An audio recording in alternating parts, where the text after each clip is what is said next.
Hello, everybody. Good evening, and welcome to this live streaming on data structures and algorithms.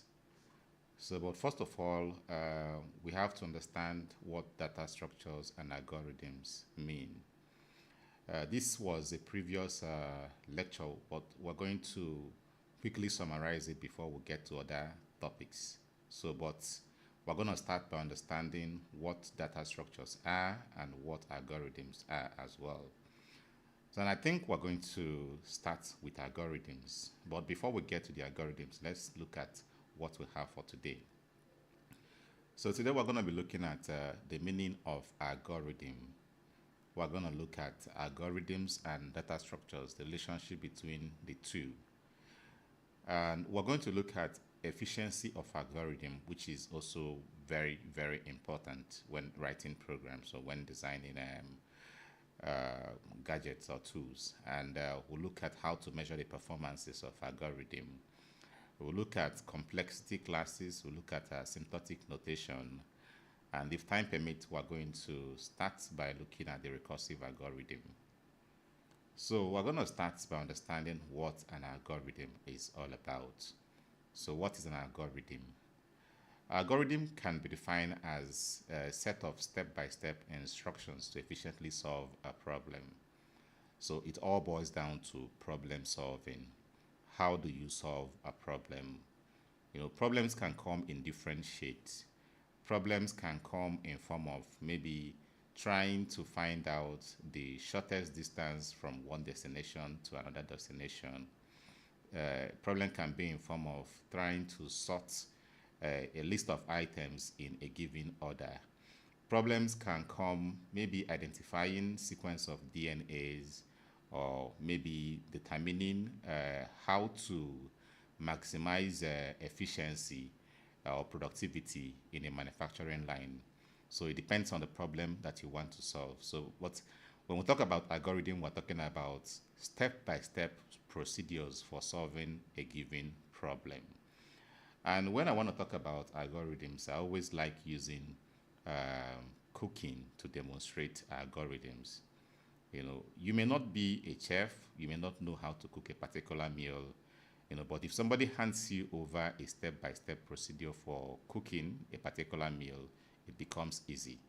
So all you need to do is to follow the step-by-step operations, and then you'll be able to arrive at that meal. Or maybe you want to go to a given city, you don't know the direction, and somebody takes time to tell you the different routes to follow.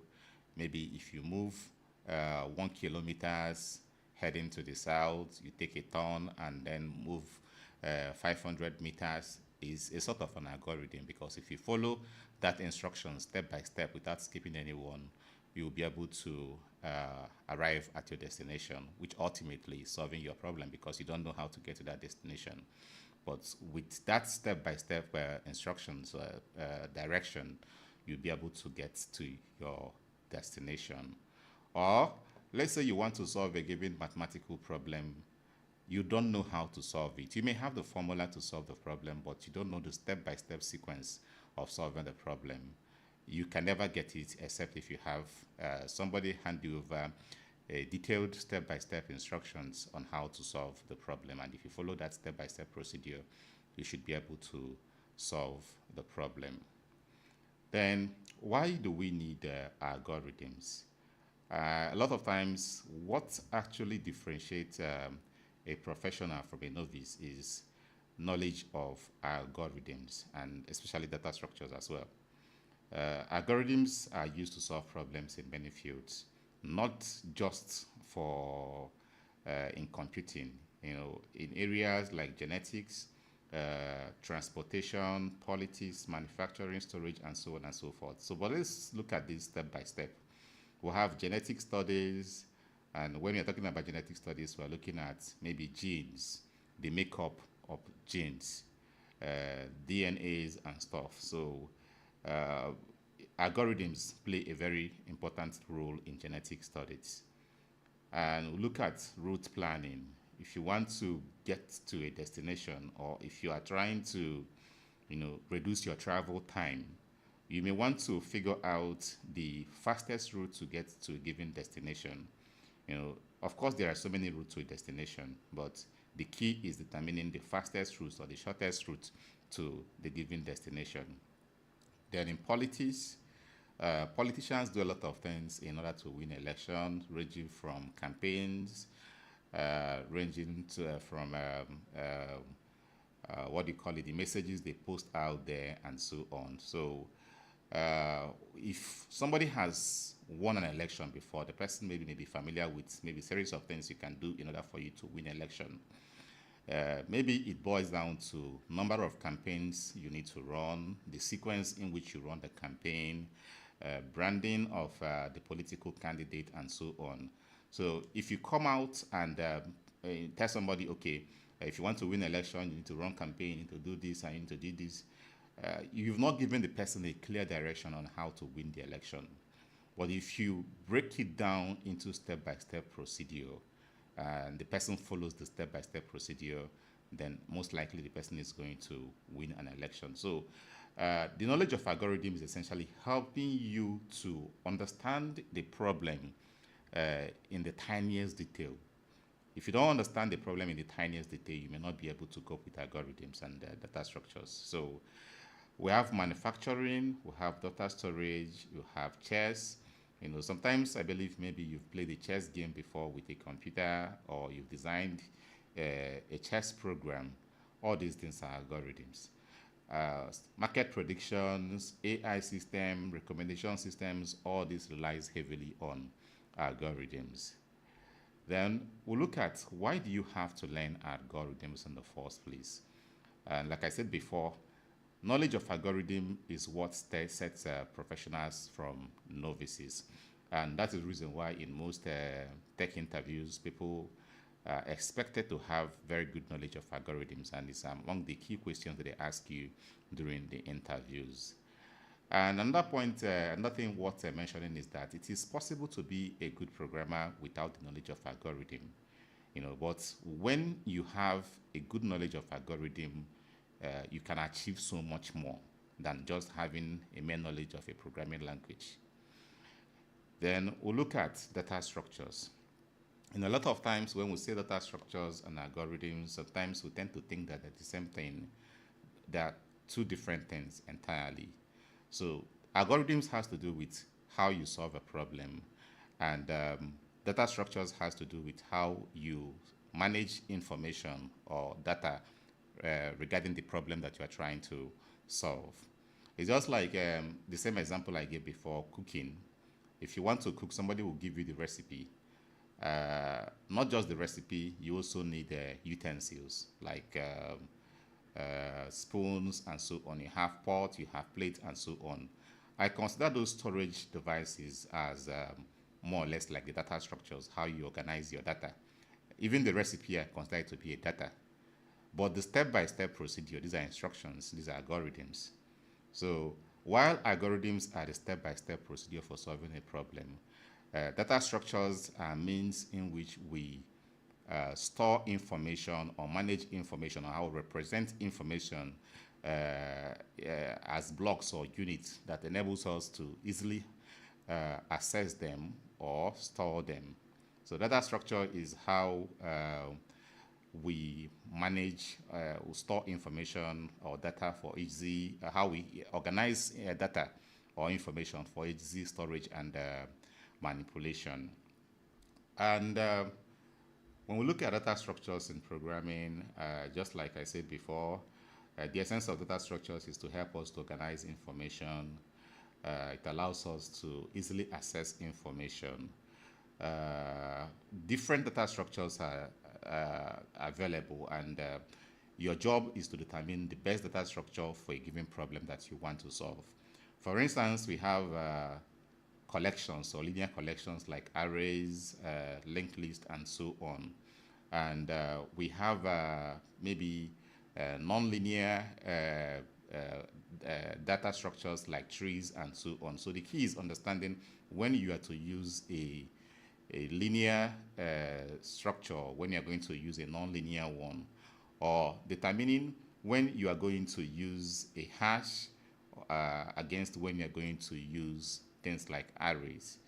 So all of them have their strengths and weaknesses, but the key is understanding the one that is most suitable for the problem that you are trying to solve. And that's the reason why sometimes when you are studying data structures, it normally goes hand in hand with algorithms. So you cannot study algorithms without knowing data structures, and you cannot study data structures without delving into algorithms. So now we'll look at analyzing algorithms. Algorithms are not fixed on the stone in the sense that there is a particular algorithm for solving a given problem.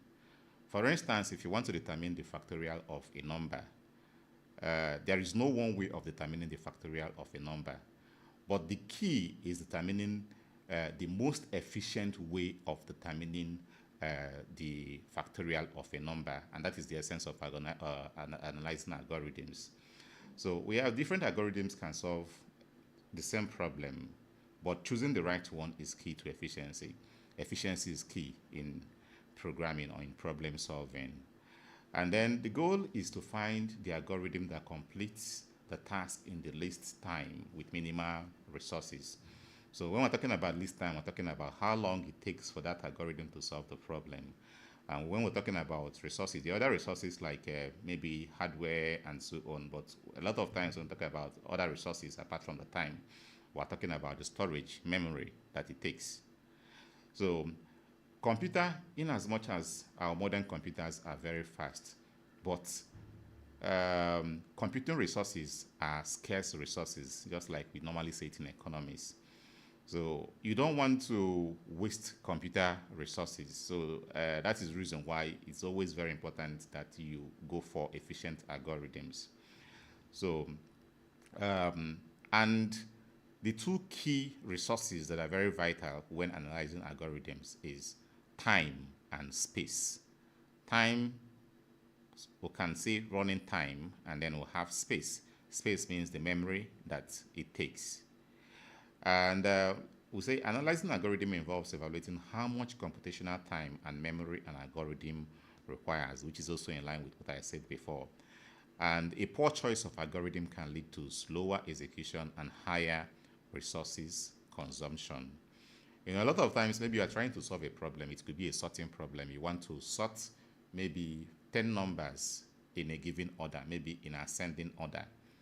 And because the size or the input size is very small, so you may not really care about going for the most optimal or the most efficient algorithm. But when the number of input size becomes so large, let's say you want to sort maybe 1 million records, or you want to sort 1 billion records, then you start taking algorithms seriously, because a wrong choice of algorithm can make a program ordinarily that is supposed to run within 1 hour to run in maybe 4 days or 5 days or even in 1 month, or it can even crash your computer. So the key is going for a very good choice of algorithm. And of course, efficient algorithms improve performance in real world, ranging from search engines and so on. So you may get your application to work, but over time, in order for you to ensure very good customer experience with your application, you have to constantly fine-tune the algorithms you used in one way or the other in the program to make your program faster and more efficient.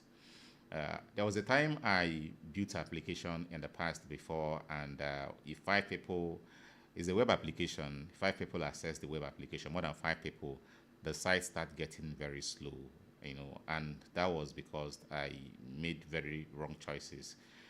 Most of the algorithms I used were not very efficient, thereby making the application to be very slow.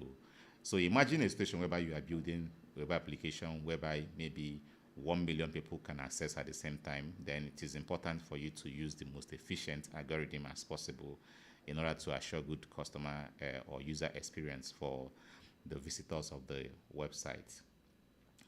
And when we talk about measuring algorithms, there are different ways of measuring algorithms, and we'll have empirical or experimental ways of measuring algorithm. This involves maybe timing how long a given program runs, how long it takes for a given program to complete running, which is not so wonderful method of determining the efficiency of algorithm or the speed of or the running time of an algorithm. Then we also have other options, which is determining there's what we call the running time. Running time has to do with we're using a model which we call the RAM model. In this case, we're trying to abstract maybe the type of CPU and so on and so forth, or the speed of the computer. So we're trying to look at the program on its own without tying it down to a given processor or to a given computer. Because if I have a faster computer using the same code to sort 1,000 records, it's going to complete the operation before a slower computer can do that. And since we're trying to find maybe a generic running time that is independent of hardware, so we don't have to really depend on time. So one of the ways of determining the running time is by determining the number of primitive operations or number of statements to be executed in a given program. So when you count all these primitive operations, it amounts to what we call the running time of an algorithm. So let's say you want to loop through 10 numbers. When you're looping through 10 numbers, it means that the loop is going to execute 10 times. So we can say that the running time of that algorithm is 10. So when we say running time is not measured in seconds, rather the number of primitive operations that are involved in a given program. And we have the growth over time. We have empirical testing. We've talked about empirical testing, which has to do with testing or checking the time, how long it takes for a given program to run. We have operation counting, which is the one I talked about now, which has to do with determining the number of primitive operation. And then we'll have asymptotic analysis, which has to do with using mathematical model. It works hand in line with operation counting. So then when we look at the operation counting, we use what we call complexity classes to determine how fast this algorithm is going to grow over time, or the running time is going to grow over time.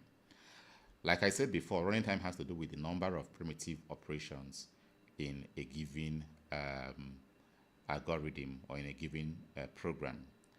Then when we say complexity classes, imagine that you have an algorithm for sorting numbers. If it's to sort 10 numbers, at the worst case scenario, it is going to loop through 10 times, right? And that 10 is the input size. Then imagine that you want to do the same operation for 1,000 numbers. It means it's going to loop through or going to perform 1,000 primitive operations. Do you understand? So what this means is that we'll have a linear relationship. Linear relationship means says that as the input size is increasing, the running time is increasing, and that is what is being captured by complexity classes. So we'll look at the constant time operation. What are constant time operation? These are operations that runs at the same time regardless of the input sizes. And when we say input sizes, we're talking about with regards to constant time. If you want to add up two numbers together, which is considered a primitive operation, 2 plus 2. 2 plus 2 is a constant time operation, because if you have 10 plus 2, 10 plus 2, the input size is bigger, but essentially you're conducting one operation. So it's giving you a constant running time, regardless of the size of the input. So the size of the input we're talking about now is the value of the operands. So 2 plus 1, the other one is 2 and 1. And we'll have 1 million plus 10 million. So in as much as the input sizes are big, but essentially we are adding up two values together. So this is a constant time operation. And then we'll have logarithmic time. These are algorithms that tend to slow, that is, the running time tend to slow down, do you understand, when the input size increases. When we say log, I'll show you the chart later. It starts up growing very fast, and as the input size is increasing, the running time is reducing, and it is considered to be one of the most efficient algorithms. So the goal is selecting an algorithm that has a logarithmic efficiency. And the linear time is the one in which the input size, the running time grows in proportion with the input size, just like looping through 10 records and looping through 1,000 records. So as the input sizes is increasing, the running time is also increasing. And we have quadratic time. Quadratic time is very, very slow. And this is normally encountered during nested loops. So what happens here is that as your input sizes are increasing, the running time is increasing at a very high rate. So it is very inefficient. Then we'll have also exponential time, which is we are using, since these computers are binary devices, most of the operations, most of the mathematical notations have to use basis of 2, that is binary, 2 raised to the power n. So this is a chart showing the growth rate, and we'll have the constant time. So this is the constant time operation, which is being represented here with a big O, which we're going to talk about shortly, and showing as 1. So what this means is that the running time is always constant. It doesn't change. Logarithmic time is increasing slowly as the input. And then the worst case scenario is the one we have. The worst growth rate is the factorial time, which is the slowest. Then we look at asymptotic notation, which is a mathematical model upon which we use to measure the efficiency of algorithms. And here we have what we call the big O, which we use to establish the worst case scenario. We'll have the omega, which is for the best case scenario, and we'll have the theta, which is for the average case scenario. And the goal, if you want to measure the efficiency or the speed or performance of an algorithm, we tend to focus on the worst case scenario, because determining the best case scenario doesn't really matter much. Assuming you have a list of numbers, let's say a list of 10 numbers that are sorted. The worst case scenario is maybe you want to sort it. And best case scenario may be you do nothing, because it has already been sorted. And the worst case scenario is whereby they are reversed. So which means that you have to start arranging them back in the order of the order in which they are, that is in the order of their magnitude. So the goal is always to determine the worst case scenario. It's just like when you want to make an investment in business, what you want to know is the worst case scenario. What happens? What is the worst case scenario? So if you determine the worst case scenario, then you can then decide whether to make the investment or not. So, and the goal is to never get to the worst case scenario. So, but it's always important to have the worst case scenario at the back of your mind and not the best case scenario. For the average case scenario is always difficult to determine, but we're going to see how to determine the average case scenario. So let's look at the big O. And we'll have a mathematical expression which we have as Tn. Tn is the running time, and n happens to be the number of input size. And for a given algorithm, it has been determined that this is the speed or the time, running time of that algorithm. For instance, if you have a loop, for instance, a looping algorithm, maybe you have a loop, an algorithm which involves looping. Typically, you will say that the running time is n, Tn is equal to n, depending on the number of times. Or maybe you have a program in which we have an addition of two numbers, and then we'll have looping through 10 lists. So you can have something like 10n as the running time plus 1, which is that constant time operation, adding two operands together. So a situation whereby you establish that the running time of your algorithm is this formula. How do you go about determining the big O? So the first thing that you care about is what is the dominant term. The dominant term is that term that has the highest exponent, which is 5n raised to power 4. And why is it called a dominant term? Because if I say 5, okay, let's have something like n raised to power 4, and then we'll have 100n. N raised to power 4, and we'll have 100n, and n happens to be 10. 10 raised to power 4 is what? 10 raised to power 4 is going to give you 10,000. And 100n will give you the same 10,000. But imagine we have n as 1 million. You can see that the difference is very clear. So for large input sizes, the dominant term becomes very significant. The rest becomes insignificant. So this is the dominant term, 5n raised to power 4. And this is the condition upon which we determine the big O. So we have Tn, which is this function, 5n raised to power 4 plus 3n raised to power 3 plus 2n raised to power 2, and so on, is less than or equal to, this is a constant, and then we'll have a Gn, where n, which is the number of inputs, is greater than or equal to NO. Okay, so this NO is left for you to determine. So let's assume that NO is equal to 1. Let's assume that NO is equal to 1. So what happens is that we want to establish a formula whereby this function, which is Tn, is less than or equal to. We're trying to represent this particular formula as a function of this.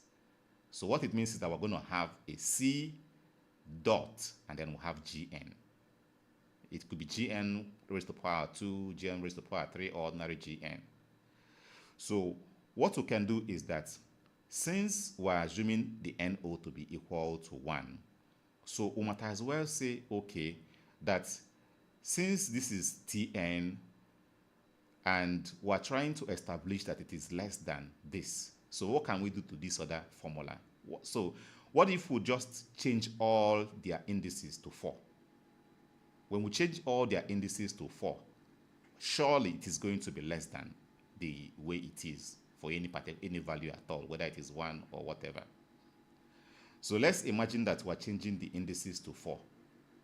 So what this is going to give us is, if we add up all these values together, we're going to arrive at 15n raised to power 4. And this means that Tn is less than or equal to 15n raised to power 4. So now let's evaluate this value with n being equal to 1. So if we evaluate it with n being equal to 1, we're going to arrive at 15.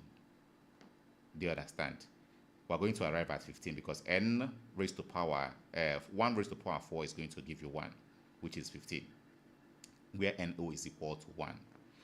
Then if we try to apply this particular value on the original formula, that is 1 on the original formula, so we have 5n raised to power 4, 3n raised to power this. So if you add up all these values all together, it will still give you 15. So you can see that the formula is valid.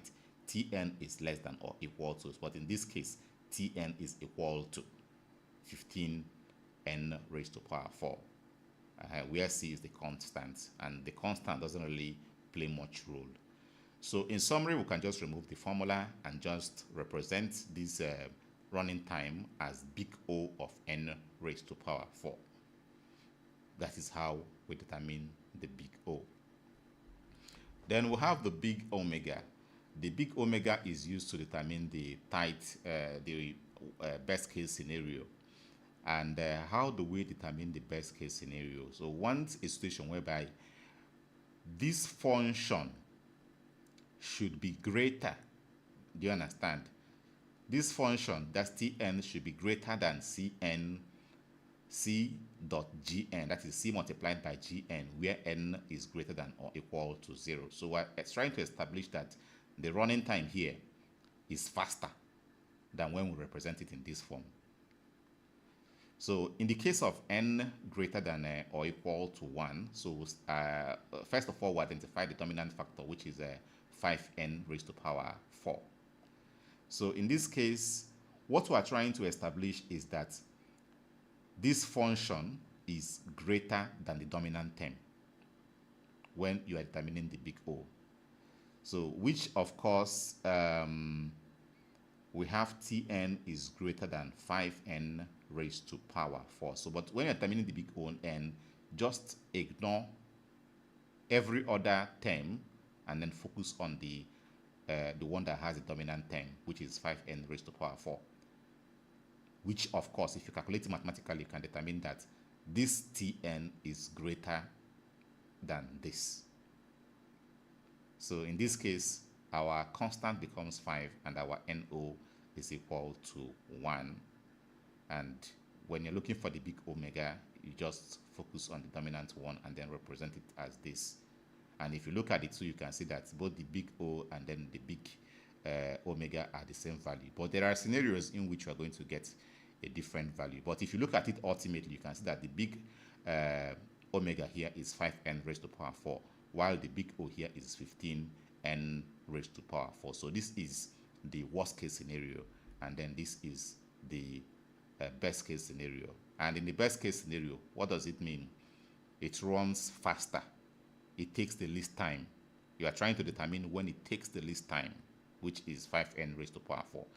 And then the worst case, the longest it will ever take, is 15n raised to power 4.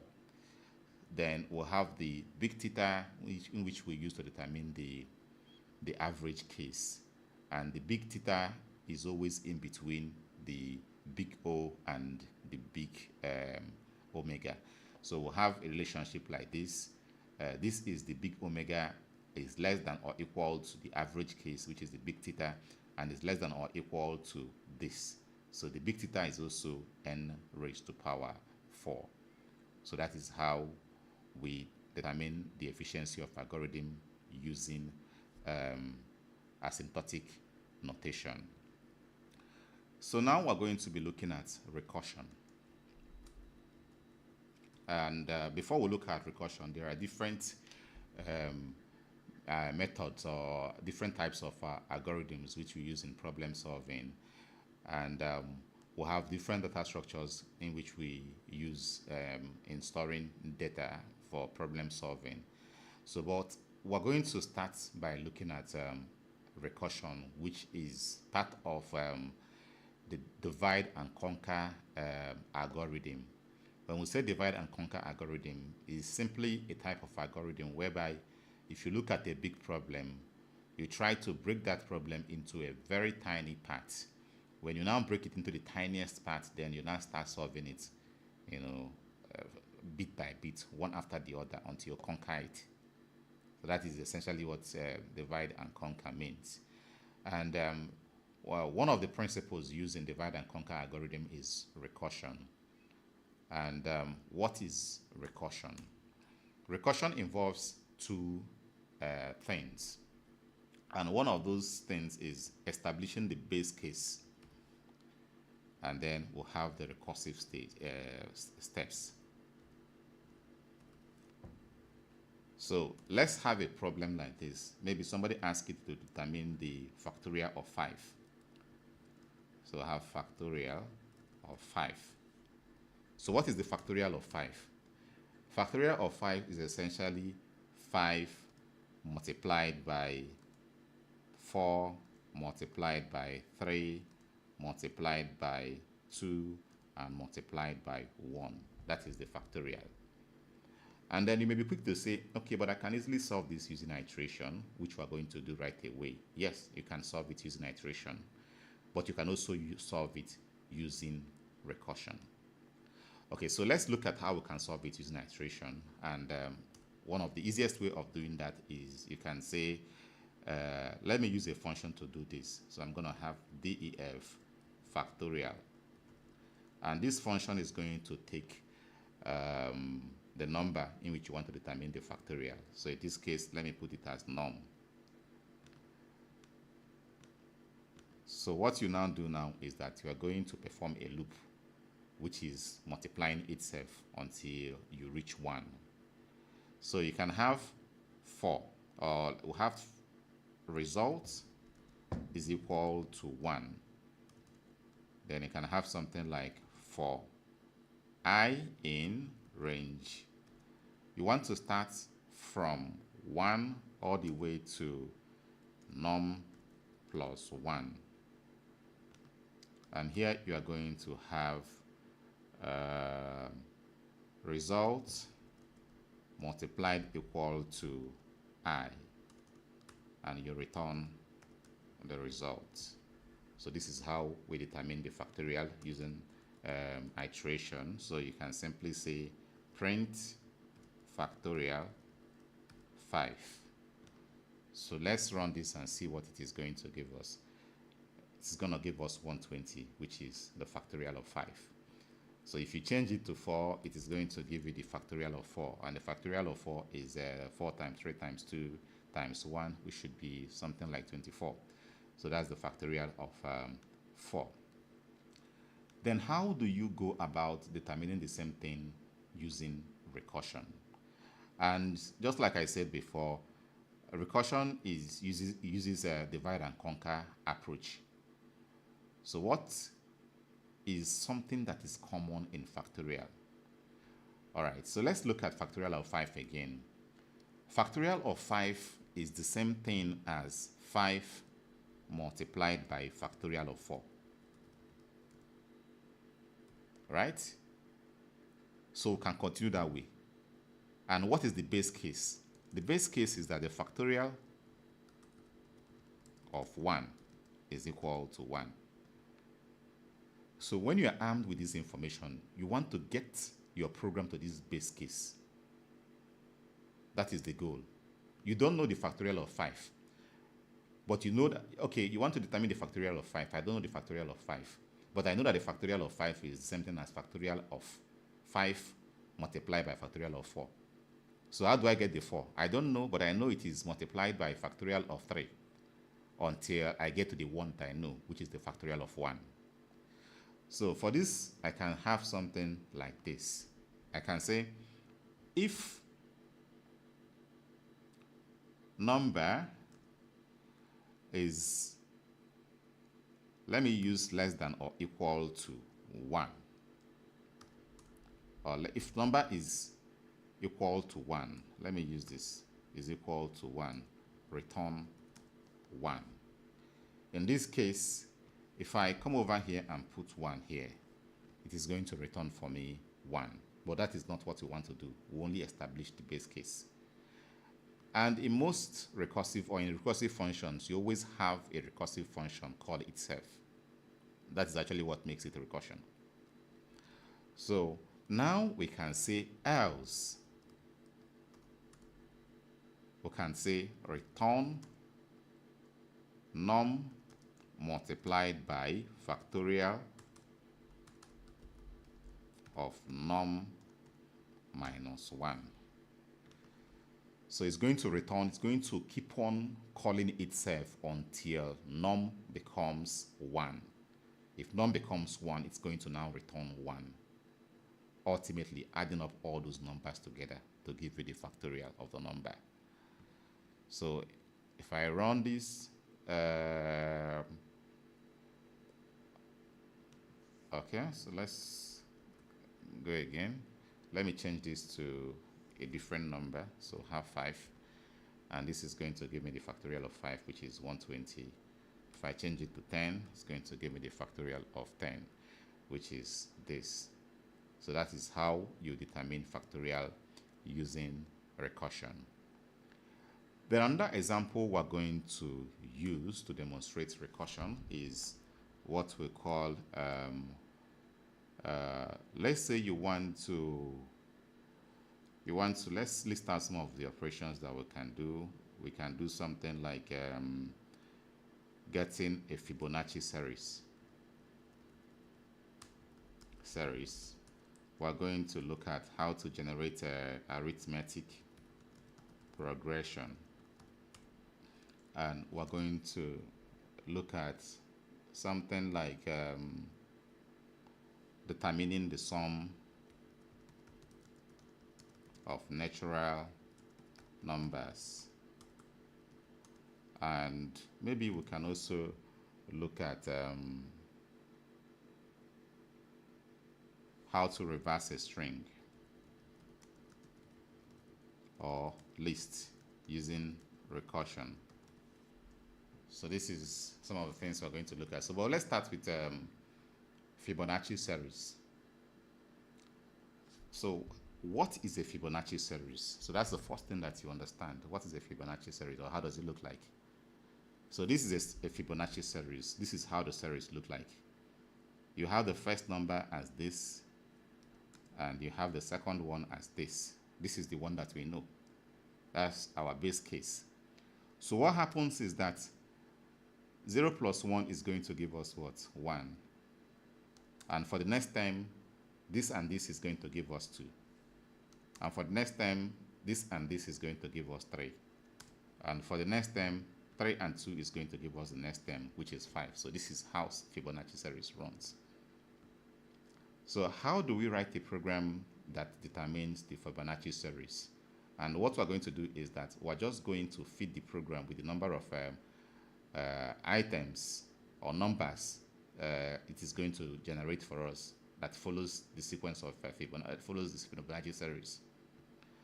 So let's start defining this function. So let's call this DEF, Fibo, and we have num as the number. Just like in this one, we have 1, 2, 3, 4, 5, 6.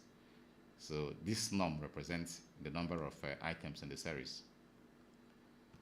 So the next thing we're going to do is what happens, we establish the best case. And the best case is if num is equal to 1,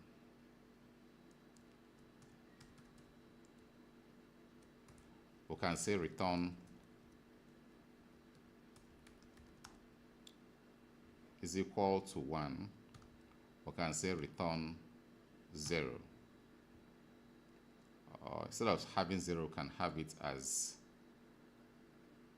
this. And then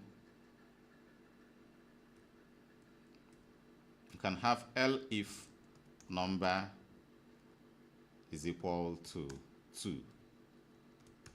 Then we can have return. Then we have something like 0 and 1, something like this. Then the next thing we're going to do is what then happens during other cases when somebody provides something like 3. So, but first of all, I can have a sequence like this and say seek is equal to an empty list like this. And the goal is determining the sum of the two last sequences to form the next sequence. That is the goal. So what we're going to do now is that